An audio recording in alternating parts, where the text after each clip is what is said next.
Welcome to my scientifically informed insider look at mental health topics. If you find this video to be interesting or helpful, please like it and subscribe to my channel. Hello, this is Dr. Grande. Today's question asks, how can somebody cope with or recover from feelings that occur from unrequited love? I've also seen the same question, except instead of unrequited love, we see the term heartbreak. How can somebody cope with heartbreak or recover from heartbreak? So I'm actually going to look at this question from two different perspectives. From the perspective of the person who feels unrequited love for another, I'm going to refer to this person as person A. I'm also going to refer to this person as a male. I know, of course, it doesn't have to be a male. I just do this because it's easier with the pronouns to keep the people clear as I go through these descriptions. And I'm also going to look at this from the person who is the target of the unrequited love, the person not returning the love, not reciprocating the love. I'll call this person person B, and again, they will be female, just to keep things clear. So person A is male, person B is female. Most researchers agree that love only has a positive effect when it's both given and received, so a mutually loving relationship. Yet many individuals experience what we call unrequited love, which of course can lead to heartbreak.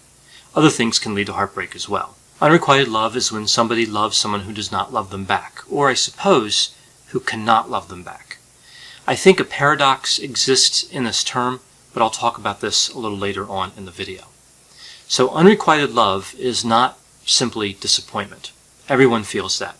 A lot of people are attracted to somebody and that person is not attracted back and they're disappointed, but they may not really feel unrequited love because their attraction may not rise to the level of love. Unrequited love is also not secret love. So to have unrequited love, for love to be unrequited, the love has to be expressed because there needs to be a rejection. So if somebody secretly loves somebody else, that doesn't qualify as unrequited love. Now, unrequited love can exist in a few different forms. For example, person A loves person B, and person B doesn't reciprocate. That's the most common type of unrequited love. It can exist in a form where there's a love differential. So person A loves person B a lot, and person B really doesn't love person A as much. It would really have to be a wide discrepancy to qualify as unrequited love. Otherwise, it's just a situation where there's a differential in the quantity of love. I guess that's one way to put it. Love is kind of hard to quantify, but that's one way to kind of think about it. So one person loves a lot, the other person doesn't love hardly at all. And the last category of unrequited love would be where person A and person B love each other, but then person B falls out of love with person A. So the unrequited love is essentially caused by the change in behavior in person B and not necessarily through changes we see in person A. So focusing on the first scenario, person A loves person B, but person B doesn't feel the same way. Person A has a few choices in this scenario. Essentially, they can let it go, they can try to move on, or they can pursue. So pursuit gets kind of complicated. So there's actually a term in the research literature called unwanted pursuit behavior. And it's really somewhat like stalking. Unwanted pursuit behavior is actually quite problematic, and it's never considered positive. Now, if person A lets it go, it's painful, but usually that brings about a better outcome. If person A pursues, again, this is where we get into an area where problems occur. Unrequited love, when it's followed up on, when there's pursuit, always seems to end badly. So let's say there's a situation with unrequited love and person B gives in. So person B says to themselves, I'll give person A a chance, even though I'm not attracted to him. Let's just see where it goes. I've seen this many times in my career, and it creates this miserable and saddening situation where person A is trying to do everything they can to get person B to like him. Taking her to a nice restaurant, complimenting her, trying to be a good listener, trying to be sensitive, but person B just isn't responding. She seems bored, easily frustrated, and is not reciprocating any of the feelings, at least not at the same level at which person A is delivering those feelings. It's really a painful situation to watch. Person A seems to be doing a lot of things correctly, but getting no positive responses. I've seen this quite often with affair situations. So person A is with person B, and person B is having an affair with somebody else. Person A doesn't know it, and they wonder why their efforts to create intimacy and to advance the relationship are unsuccessful. So in looking at the outcome of unrequited love and trying to see how things could turn out for both people, person A may experience a short-lived sense of elation. They have that initial attraction, that's very exciting, because they think they might have a chance with person B, but in the end, person A is going to be devastated. For person B, there's not even a short-lived positive experience in this. They're going to be uncomfortable with person A and eventually reject him. So it's all negative for person B and essentially all negative for person A. Just that, again, short-lived period where there may be some positive feelings. Now that covers why unrequited love typically doesn't work out, but why does it occur? Why is person A's love not reciprocated? There's a tendency for people to like those who like them.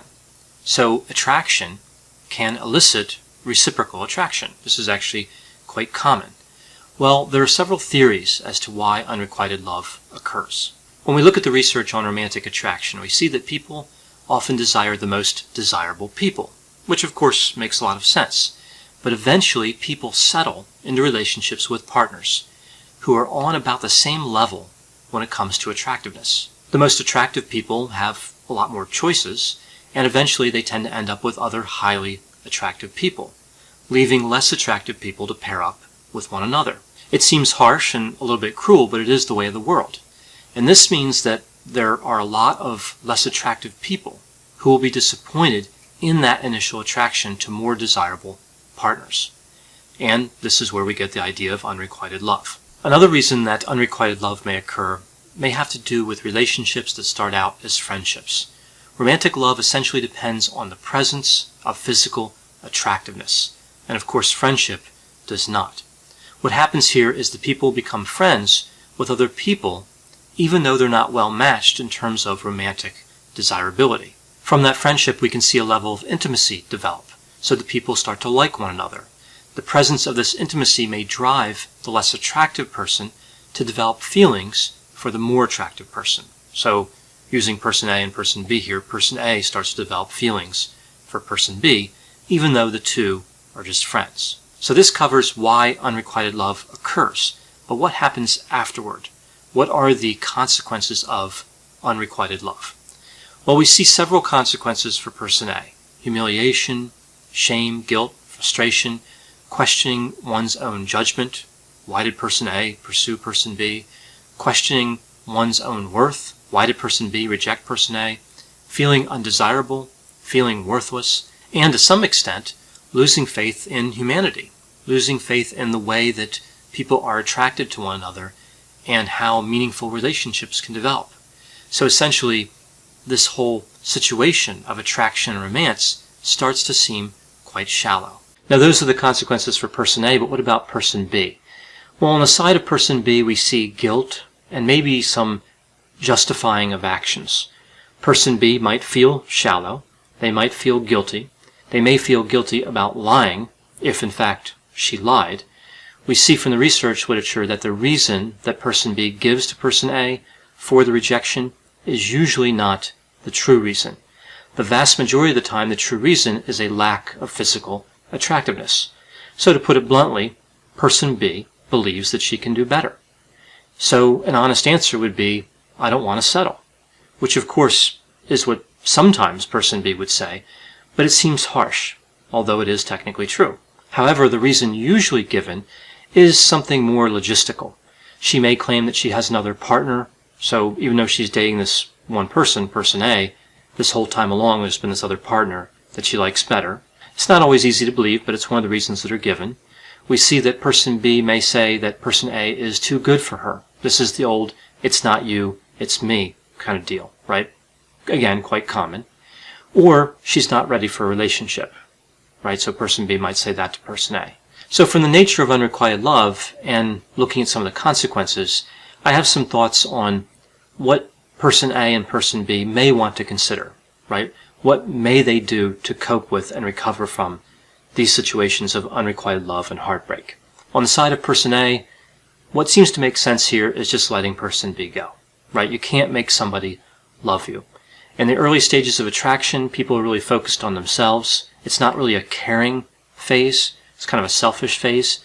So it's a good point to move on, right? You're not really caring for somebody. Again, it's self-centered, so that's a good time to say, I'm just going to go look for somebody else. Now, I've seen this theory about how person A may think that they can change and come back, right? So they were rejected by person B, so person A says to himself, I'm going to go change my attractiveness, my personality, my access to resources, whatever is problematic, or whatever they believe is problematic, and then they'll come back and approach person B again. I've heard people say, I'm a very attractive person packaged in an unattractive person's body, right? I've heard that many times. And I've seen the same thing with, I'm a very attractive person in terms of my personality, but I'm trapped in an unpleasant personality. So there's this idea that attractiveness can change over time. An individual can mature, improve social skills, get a good job, earn more money. And this is an interesting idea, and I guess it makes sense logically in some way, but it's typically not very successful.